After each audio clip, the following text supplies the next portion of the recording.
Sir नमस्कार। जी आपको वर्ष जी सर, आपको वर्ष 2017 में भारत सरकार ने पद्मश्री पुरस्कार से सम्मानित किया। पद्म पुरस्कार का चयन में पिछले कुछ सालों में कुछ बदलाव देखने को मिला है। अब पद्म पुरस्कार जो है व्यक्ति के कार्य को देखकर दिया जा रहा है। इस पे आपके क्या विचार हैं वो जानना चाहते हैं सर। Thank you. मैं बारंबार नमन करता हूं भारत की ऐसी व्यवस्था और ऐसे जो वहां पे अंदर बैठे हुए जूरी मंडल है, यानी न्याय मंडल के जो न्यायमूर्ति बैठे हुए हैं वहां पर गणमान्य व्यक्तित्व, उनको नमन करते हुए उनके अंदर भी उनका मन जो चाहता था वो हो रहा है। ऐसा होने के लिए भी इस समय को भी प्रणाम करता हूं। हे मेरे ईश्वर, आपने ऐसी रचना रची। पहले मन मार के लोग किसी को खुश करने के लिए और इस तरह से व्यवस्थाओं में थोड़ी बहुत ऊपर नीचे चीजें हो रही थी, लेकिन भगवान ने कितनी कृपा मुझ पर की कि मुझे ऐसे युग में जन्म दिया जिस युग में श्री नरेंद्र मोदी हैं, मुझे ऐसे युग में जन्म दिया जिस युग में श्री अमित शाह हैं। हे मेरे ईश्वर, तूने मुझे ऐसे युग में जन्म दिया जिस युग में कुछ ऐसी धर्मात्मा आत्माएं अब प्रविष्ट आपने की हुई हैं, अवधूत बनाकर भेजे हुए हैं, जो इस देश को, इस राष्ट्र को संभालने में, इस राष्ट्र की जितनी भी व्याधियां थी उनको दूर करने में अपने तन मन धन मनसा वाचा कर्मणा से समर्पित होकर कार्य कर रहे हैं, जिनके साथ जुड़कर इस रूप में भी कि हमें कोई पद नहीं चाहिए, फिर भी हम आए और बस आप हमें गाइड करते रहिए और आप हमें गाइड भी मत करिए, भाई हम हैया हैं, जो जहां है वो वहीं से यदि अपनी आत्मा को सिर्फ फॉलो कर ले, क्योंकि दुष्ट को भी पता होता है कि वो दुष्टता कर रहा है। क्यों? क्योंकि आत्मा सबसे बड़ा जज अंदर बैठा हुआ है, लेकिन जमीर जो है वो किसी किसी का जागता है। तो ये कुछ लोग अब ऐसे बिठा दिए गए हैं मंच पर भारत के, जो जमीर जगा रहे हैं। तो जो जमीर वाले हैं उनका उत्साह बढ़ रहा है। पहले जमीर वाले डर के रहते थे, वो बेचारे डर जाते थे और जमीर वाले जमीन में ठूस दिए जाते थे पहले, या फिर गुलाम बन जाओ उनके हाँ में हाँ करो, तो वैसा होता था।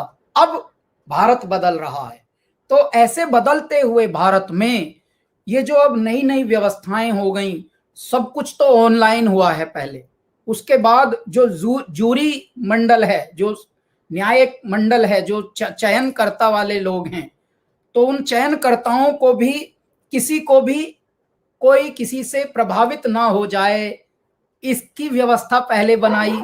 तो सब कुछ ऑनलाइन में डाला, ऑनलाइन ही सब कुछ होगा, तो कहीं भी ऐसा है ही नहीं सिस्टम को जो आप छेड़खानी मनुष्य से। देखिए, मनुष्य को कहते हैं कि कितना भी भला मनुष्य हो, वो कोई ऐसा मोमेंट जरूर आ सकता है कि आपके अंदर की बुराई छोटी सी जागृत हो सकती है। तो वो संदेह ही खत्म कर दिया जब से ये डिजिटल समय आया। क्यों? क्योंकि मशीन तो कोई अपना गड़बड़ कर नहीं सकती, मशीन किसी से इन्फ्लुएंस थोड़ी होती है। मशीन का सिस्टम है, प्रोसेस है कि भैया 99 के बाद ही 100 आ सकता है, 100 99 से पहले आ ही नहीं सकता ये मशीन कह रही है। तो इसलिए हमारे जो नेतृत्व करता है, इन्होंने मशीनों में डाल दी सब चीजें, जिसको हम अंग्रेजी में डिजिटल कहते हैं। आधी दुनिया तो इसीलिए डर गई, डिजिटल कर दिया, सब कुछ डिजिटल। ऐसा कैसा? पहले फाइलें की फाइलें जला दी जाती थी डिजिटल ना होने के लाभ से, तो बुराई अपना बहुत प्रसार कर रही थी पहले के युग में। पर अब समय बदल रहा है, तो अब हर पुरस्कार हो या हर व्यवस्था हो, हर क्षेत्र में, हर जो भी डिपार्टमेंट होते हैं, विभाग, उनमें सभी में अब डिजिटल कर दिया। उसका बड़ा, और मैं इस युग में हूं और मेरे ही युग से, मेरे ही वाले वर्ष से ये प्रारंभ हुआ, इसलिए मुझे बहुत खुशी है। अच्छा, मैं इसलिए भी बहुत खुश हूं कि हमको कुछ अखबारों ने 2013 में मेरा नॉमिनेशन आया था जी, और तब अलग सरकार थी, तो कुछ अखबारों ने नॉमिनेशन आने के बाद जब अवार्ड नहीं मिल पाया था, तो हमारी एक दो अखबारों ने अच्छे राइटअप नहीं लिखे थे, कुछ अजीब ढंग से लिखे थे, मतलब छोटा बनाने की कोशिश की थी। तो वो पहले की दुनिया ऐसी ही थी, पहले की दुनिया जो डिजर्विंग होते थे उनको छोटा बनाया जाता था और जिनका पता भी नहीं भाई ये कौन है, उनको बहुत बड़ा बनाकर अचानक फ्रंट पेज पे उनके बारे में लिखते, तो सरप्राइज होते थे सब लोग कि अचानक पता नहीं भाई कोई होगा। ये वाला भारत था पहले। अब भारत जो है, अब ऐसे वाले अखबारों को भी, ऐसे वाले समाचारों को भी परमात्मा ने जीरो पे डाल दिया। वो भीख मांग रहे हैं कि हमारे सब्सक्राइबर बढ़ा दीजिए, अब हमारे हमको वीडियो बना के भेजिए, हमारे इस पर सब्सक्राइबर। तो मैं परमात्मा को नमन करता हूं कि ए मेरे दाता, जिसने भी आसमान में थूका वो थूक उसके मुंह पर गिराया है तूने हमेशा।